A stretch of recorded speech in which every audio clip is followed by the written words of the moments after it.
ನಮಸ್ಕಾರ.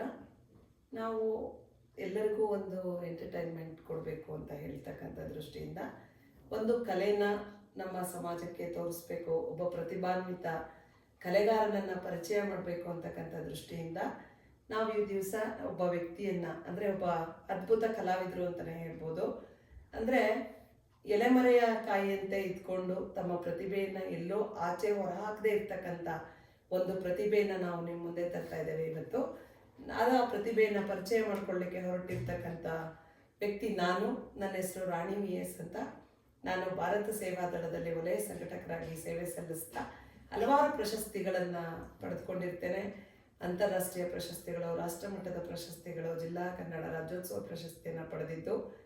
ಅಂತಾರಾಷ್ಟ್ರೀಯ ಪ್ರಶಸ್ತಿಗಳಲ್ಲಿ ವಿಶೇಷವಾಗಿ Indian book of record, Asian book of record, world book of ರೆಕಾರ್ಡನ್ನು ಟೆಲಿಸ್ಕೋಪ್ ತಯಾರಿಕಾ ತರಬೇತಿಯಲ್ಲಿ ಪಡೆದಂಥ ನಾನೊಬ್ಬ ಪ್ರತಿಭಾವಂತೆ ಅಂತ ಹೇಳಲಿಕ್ಕೆ ನಮಗೆ ಸಂತೋಷ ಆಗುತ್ತೆ.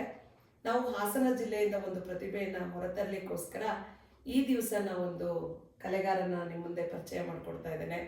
ಅವರ ಹೆಸರು ರವಿ ಅಂತ. ವೃತ್ತಿಯಲ್ಲಿ ಮಹಾನಗರ ಪಾಲಿಕೆಯಲ್ಲಿ ಚಾಲಕರಾಗಿ ಕೆಲಸವನ್ನು ನಿರ್ವಹಿಸ್ತಾ ಇದ್ದಾರೆ. ಅವರನ್ನೇ ಮಾತಾಡ್ಸೋಣ ಒಂದ್ಸಲ. ರವಿ ಅವರೇ, ನಿಮ್ಮ ಪರಿಚಯವನ್ನು ಮಾಡಿಕೊಡ್ಬೋದಾ? ಹೇಳಿ, ನಿಮಗೆ ಕಲೆಯಲ್ಲಿ ಯಾಕೆ ಆಸಕ್ತಿ ಬಂತು? ಎಷ್ಟು ದಿವಸದಿಂದ ನೀವು ಹಾಡನ್ನು ಹಾಡ್ತಿದ್ದೀರಾ? ಮತ್ತು ಎಲ್ಲಾದರೂ ಕಾರ್ಯಕ್ರಮಗಳನ್ನು ಕೊಡ್ತಾ ಇದ್ದೀರಾ?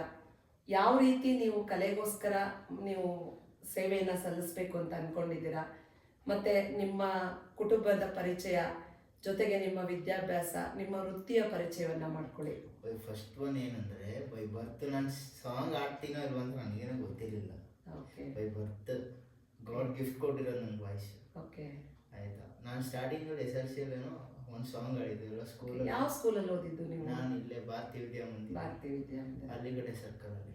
ಪಡೇಸೂರ್ ಸರ್ ತುಂಬಾ ಕಲೆಗೆ ಪ್ರೋತ್ಸಾಹವನ್ನು ಕೊಡ್ತಾ ಇರ್ತಕ್ಕಂಥವ್ರು. ಜೊತೆಗೆ ಅವರೇ ನಮ್ಮ ಶಾಲಾ ವಿದ್ಯಾರ್ಥಿಗಳಿಗೆ ಜಿಲ್ಲಾ ಕ್ರೀಡಾಂಗಣದಲ್ಲಿ ಸಾವಿರಾರು ವಿದ್ಯಾರ್ಥಿಗಳಿಗೆ ರಾಷ್ಟ್ರೀಯ ಹಬ್ಬಗಳಲ್ಲಿ ಪ್ರತಿಭೆಯನ್ನು ತೋರಿಸ್ತಕ್ಕಂಥ ಅವರು ಆಗಿದ್ದಂಥ ಗುರುಗಳವರು. ನನಗೂ ಸಹ ಒಂದು ನಾಟಕವನ್ನು ಕಲಿಸಿದ್ರು, ಸಾಮಾಜಿಕ ನಾಟಕ ಹೋಳಿ ಹುಣ್ಣಿಮೆ ಅಂತ. ಆ ನಾಟಕದಲ್ಲಿ ನಾನೂ ಕೂಡ ಪಾತ್ರವನ್ನು ನಿರ್ವಹಿಸಿ, ಮುಖ್ಯ ಪಾತ್ರ ಗೌಡರ ಪಾತ್ರವನ್ನು ನಿರ್ವಹಿಸಿ ರವೀಂದ್ರ ಕಲಾಕ್ಷೇತ್ರದಲ್ಲಿ ರಾಜ್ಯ ಮಟ್ಟದಲ್ಲಿ ಉತ್ತಮ ನಟಿ ಅಂತಕ್ಕಂಥ ಪ್ರಶಸ್ತಿಯನ್ನು ಪಡ್ಕೊಂಡಿದ್ದೆ ಅಂತ ಹೇಳಲಿಕ್ಕೆ ಹೆಮ್ಮೆ ಆಗುತ್ತೆ. ಅಂಥ ಗುರುಗಳ ಗರಡಿಯಲ್ಲಿ ಬೆಳೆದಿರ್ತಕ್ಕಂಥವ್ರು ತಾವು. ನಿಜವಾಗ್ಲೂ ಖುಷಿ ಆಯಿತು. ಅವ್ರ ಆಶೀರ್ವಾದ ನಿಮಗೆ ಸದಾ ಇರುತ್ತೆ ಅಂತ ಹೇಳಲಿಕ್ಕೆ ಸಂತೋಷ ಆಗುತ್ತೆ. Thank you. ಒಂದು ಕಡೆ ಬಟ್ ಪಡೇಶ್ವರ್ ಸರ್ ಇದ್ದಾಗ ನಾನು ಸ್ಕೂಲಲ್ಲಿ ಯಾವ್ದು ಸಾಂಗ್ಸ್ ಆಡ್ತಾ ಇರಲಿಲ್ಲ. ಎಲ್ಲೋ ಒನ್ ಟೈಮ್ ಒಂದು ಸಾಂಗ್ ಆಡಿದೆ, ಬಟ್ ಅದು ಸರ್ ಗಮನಕ್ಕೆ ಹೋಗಿರಲಿಲ್ಲ ಆ ಟೈಮ್. ನಾನು ಹಿಂಗೆ ಆಡ್ತಾ ಆಡ್ತಾ ಆಡ್ತಾ ಫ್ಯಾಮಿಲಿ ಏನಾದ್ರು ಫಂಕ್ಷನ್ಸ್ ಇದ್ದಾಗ ಎಲ್ಲ ಸ್ವಲ್ಪ ಎಂಕರೇಜ್ ಮಾಡೋಕ್ಕೆ ಸ್ಟಾರ್ಟ್ ಮಾಡಿದ್ರು. ನಿಮ್ಮ ಫ್ಯಾಮಿಲಿ ಫಂಕ್ಷನ್ಸ್ಗಳಲ್ಲಿ ಆಡ್ತಾ ಇದ್ರಾ? ಆಡ್ತಾ ಇರ್ತೀನಿ, ಅವಾಗೆಲ್ಲ ಆಡ್ತಾ ಇರ್ತೀನಿ. ಓಕೆ. ಇನ್ನು ಆಲ್ಮೋಸ್ಟ್ ಎಲ್ಲರಿಗೂ ಇಷ್ಟ ಆಯಿತು ನನ್ನ ವಾಯ್ಸು. ನಾನು ಯಾಕೆ ಸಿಂಗರ್ ಆಗಬಾರ್ದು, ಎಲ್ಲರ ಥರ ನಾನು ಏನಕ್ಕೆ ಆಗಬಾರ್ದು, ನನ್ನ ವಾಯ್ಸು ಚೆನ್ನಾಗಿದೆ ಅಲ್ವಾ? ಖಂಡಿತ. ಗಾಡ್ ಗಿಫ್ಟ್ ಕೊಟ್ಟಿರೋ ವಾಯ್ಸ್ನ ಏನಕ್ಕೆ ಸುಮ್ಮನೆ ಯೂಸ್ ಮಾಡ್ಕೊಳ್ದೆ ವೇಸ್ಟ್ ಮಾಡಬೇಕು ಅನ್ನೋದೊಂದು ಮನಸ್ಸಲ್ಲಿ ಬಂತು. ಬಟ್ ಅವತ್ತಿನ 50 ಗಂಟೆನೂ ಅದು ಆದರೆ ನೀವು ತುಂಬ ದಿನದಿಂದ ಆಡ್ತಾ ಇದ್ದೀರಾ ಅಂತ ಹೇಳ್ತಾ ಇದ್ರಿ. ಆದರೆ ಪ್ರಚಾರ ಆಗಿದ್ದು ಇತ್ತೀಚೆಗೆ ಮಾತ್ರ. ಅದು ನಮ್ಮ ಮಹಾನಗರ ಪಾಲಿಕೆ ಅಭಿಯಂತರರಾದ ಕವಿತಾ ಮೇಡಮ್ ರವರು ನಿಮ್ಮ ಕಲೆಯನ್ನು ಗುರುತಿಸಿ ಒಂದು ಸಂದರ್ಶನವನ್ನ ಮಾಡಿ ಒಂದ್ ಕಡೆ ಅವರು ಒಂದು ಪ್ರಸಾರವನ್ನ ನೀಡಿದ್ರ ಮೂಲಕ ನಿಮ್ಮ ಒಂದು ಪ್ರತಿಭೆ ಅಂತಕ್ಕಂಥದ್ದು ಆಚೆ ಬಂತು ನಮ್ಮ ಹಾಸನದಲ್ಲಿ ಅಂತ ಹೇಳಲಿಕ್ಕೆ ಖುಷಿ ಆಗತ್ತೆ. ಆ ವಿಚಾರ ಆಚೆ ಬಂದಿದ್ದ ಕಾರಣನೇ ನಮ್ಮ ಮನೆ ದೇವತೆ ಅಂತ ಹೇಳೋದು. ಖಂಡಿತವಾಗಿ ಖಂಡಿತವಾಗಿ. ನಾನು ಎಷ್ಟು ಡ್ಯಾನ್ಸ್ ಹೇಳಿದ್ರು ಸಾಲಲ್ಲ ಮೇಡಮ್ಗೆ. ಬಟ್ ನಾನು ಸಾಯೋರ್ಗುರು ಚಿರಋಣಿಯಾಗಿರ್ತೀನಿ ಮೇಡಮ್ಗೆ, ಅಷ್ಟೇ ಹೇಳ್ತೀನಿ. ಇವತ್ತಿಂದ ಶುರು ಮಾಡೋಣ. ನಾವು ಮೊದಲಿಗೆ ಒಂದು ದೇವರ ಹಾಡನ್ನು ಹೇಳ್ತಾ ಮಧ್ಯ ಮಧ್ಯ ಅವರ ಪರಿಚಯವನ್ನು, ಅವರ ಕುಟುಂಬದ ಹಿನ್ನೆಲೆಯನ್ನು ಹೇಳ್ತಾ ಹೋಗೋಣ. ಯಾವುದೇ ವ್ಯಕ್ತಿಗಾದರೂ ಕೂಡ ಅವರ ಕುಟುಂಬದಲ್ಲಿ ಹಲವಾರು ಕಷ್ಟ ಸುಖಗಳು, ನೋವು ನಲಿವುಗಳು ಅಂತಕ್ಕಂಥದ್ದು ಇದ್ದೇ ಇರುತ್ತೆ. ಆದರೆ ಎಲ್ಲ ವಿಚಾರಗಳನ್ನು ಒಂದೇ ಸತಿ ಹೇಳೋ ಬದಲು ಮಧ್ಯ ಮಧ್ಯ ಮಧ್ಯ ಮಧ್ಯ ಒಂದೊಂದೇ ಪರಿಚಯವನ್ನು ಹೇಳ್ತಾ ಬರ್ತಾ ಇವತ್ತು ಅವರನ್ನ ಮೂಲಕ ಒಂದು ದೇವರ ಹಾಡನ್ನು ಹಾಡೋದ್ರ ಮೂಲಕ ನಾವೊಂದು ಕಾರ್ಯಕ್ರಮವನ್ನು ಪ್ರಾರಂಭಿಸ್ತಾ ಇದ್ದೇವೆ. ವೀಕ್ಷಕರೇ, ನಿಮಗೆಲ್ರಿಗೂ ಖುಷಿಯಾಗುತ್ತೆ ಅಂತ ಅಂದ್ಕೊಂಡಿದ್ದೇವೆ. ನಿಮ್ಮ ಪ್ರೋತ್ಸಾಹ ಬೆಂಬಲ ನಮಗೆ ಸದಾ ಸಿಗಲಿ, ನಮ್ಮ ಕಲೆಯನ್ನು ಪ್ರೋತ್ಸಾಹಿಸಿ ಅಂತ ಹೇಳ್ತಾ ರವಿಯವರಿಂದ ಕೇಳೋಣ. ಈಗ ಒಂದು ಸುಮಧುರ ಗೀತೆಯನ್ನ, ಭಕ್ತಿ ಗೀತೆಯೊಂದಿಗೆ ಕಾರ್ಯಕ್ರಮವನ್ನು ಪ್ರಾರಂಭಿಸೋಣ.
ಬಳಿಗೆ ಬಂದು ನಿಂತಲ್ಲೇನೆ ಇರುವೆ ನನ್ನ ಕಣ್ಣ ತೆರೆದು ಒಳಗಣ್ಣ ತೋರಿಸಿದೆ ನನ್ನ ಪಾಪ ತೊಳೆಯಲೆಂದು ಕಂಕೆಯಂತೆ ಭೂಮಿಗಿಳಿದು ತೊರೆಯಲು ತೆರೆಯಲು ಒಬ್ಬನೇ ಕೊರೆಯಲು ಒಬ್ಬನೇ ಒಬ್ಬನೇ ಮಂಜುನಾಥನೊಬ್ಬನೇ.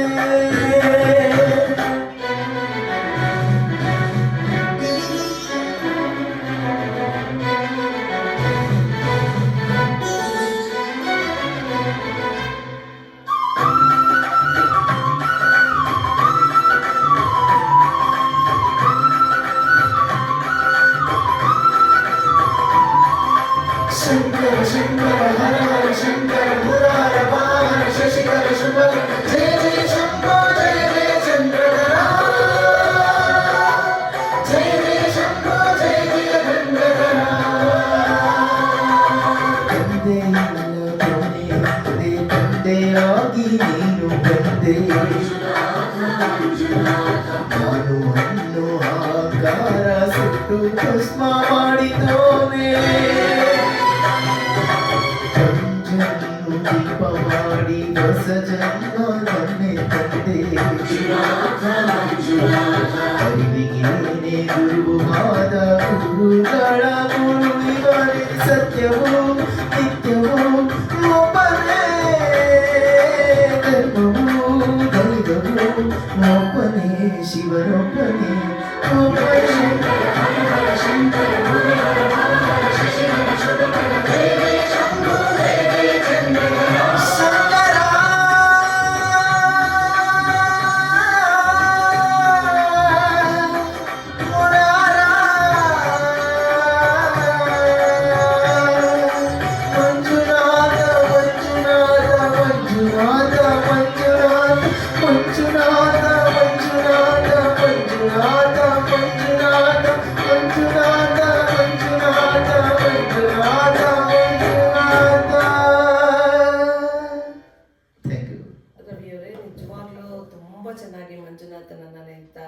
ನೀವೊಂದು ಈ ಗೀತೆಯನ್ನು ಹಾಡಿದ್ದೀರಾ.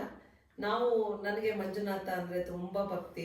ನಾವು ಯಾವುದೇ ಕೆಲಸ ಕಾರ್ಯ ಮಾಡಬೇಕು ಅಂತಂದರೆ ನಿಜವಾಗ್ಲೂ ನಾನು ಧರ್ಮಸ್ಥಳಕ್ಕೆ ಹೋಗಿ ಒಂದು ಪ್ರಾರ್ಥನೆ ಸಲ್ಲಿಸಿ ಮತ್ತೆ ಆ ಕೆಲಸ ಆಯಿತು ಅಂದ ತಕ್ಷಣ, ಈಗ ನಾವು ಏನಾದರೂ ಗಿವ್ ಆ್ಯಂಡ್ ಟೇಕ್ ಪಾಲಿಸಿ ಇರುತ್ತಲ್ಲ, ಆ ಥರ ನಾವೇನು ಮಾಡ್ತೇವೆ, ಏನಾದರೂ ತೊಗೊಂಡ್ರೆ ನಾವು ಥ್ಯಾಂಕ್ಸ್ ಹೇಳ್ತೀವಲ್ಲ, ಆ ಥರ ಮತ್ತೆ ನಾನು ದೇವರಿಗೆ ಹೋಗಿ ಥ್ಯಾಂಕ್ಸ್ ಹೇಳಿ ಮತ್ತೊಂದು ಬೇಡಿಕೆನ ಇಟ್ಟು ಬರ್ತಕ್ಕಂಥ ನಂಬಿರ್ತಕ್ಕಂಥ ದೇವರು ಮಂಜುನಾಥ. ನಿಜವಾಗ್ಲೂ ಖುಷಿ ಆಯಿತು, ಯಾಕಂದರೆ ನೀವು ಫಸ್ಟ್ ಹಾಡನ್ನೇ ಮಂಜುನಾಥನ ಸಾಂಗನ್ನು ಹಾಡಿದ್ದೀರಾ, ಹಾಗಾಗಿ ಖುಷಿ ಆಯಿತು ಅಂತ ಹೇಳ್ತಾ ವೀಕ್ಷಕರೇ, ಪ್ರತಿ ದಿನನೂ ಕೂಡ ನಾವು ಒಂದೊಂದು ಹಾಡಿನ ಜೊತೆ ನಿಮ್ಮ ಮುಂದೆ ಬರ್ತಾ ಇರ್ತೀವಿ ಅಂತ ಹೇಳ್ತಾ, ನಿಮಗಿಷ್ಟವಾದ ಸಾಂಗನ್ನು ನಮಗೆ ಮೆಸೇಜ್ ಮೂಲಕ ಕೇಳಿದರೆ ನಾವು ಆ ಸಾಂಗನ್ನು ಹಾಡಲಿಕ್ಕೆ ನಮ್ಮ ರವಿಯವರು ಸಿದ್ಧರಿದ್ದಾರೆ ಅಂತ ಹೇಳ್ತಾ, ಈ ದಿನದ ನಮ್ಮ ಒಂದು ಕಾರ್ಯಕ್ರಮದಲ್ಲಿ ಈ ಒಂದು ವಿಡಿಯೋನ ಇಲ್ಲಿಗೆ ನಾವು ಕೊನೆಗೊಳಿಸ್ತಾ ಇದ್ದೇವೆ. ಮುಂದಿನ ದಿನದಲ್ಲಿ ನಾಳೆ ಮತ್ತೆ ನಿಮ್ಮ ಭೇಟಿಯೊಂದಿಗೆ ಭೇಟಿಯಾಗೋಣ, ಮತ್ತೆ ಸಿಗೋಣ. ನಿಮಗೆ ಇಷ್ಟವಾದ ಹಾಡನ್ನು ನಮಗೆ ಮೆಸೇಜ್ ಮೂಲಕ ಕಳಿಸಿ, ರವಿಯವರು ನಿಮಗೋಸ್ಕರ ಅದನ್ನು ಹಾಡ್ತಾರೆ ಅಂತ ಹೇಳ್ತಾ, ನಿಮ್ಮೆಲ್ಲರಿಗೂ ಶುಭರಾತ್ರಿ. ಧನ್ಯವಾದಗಳು.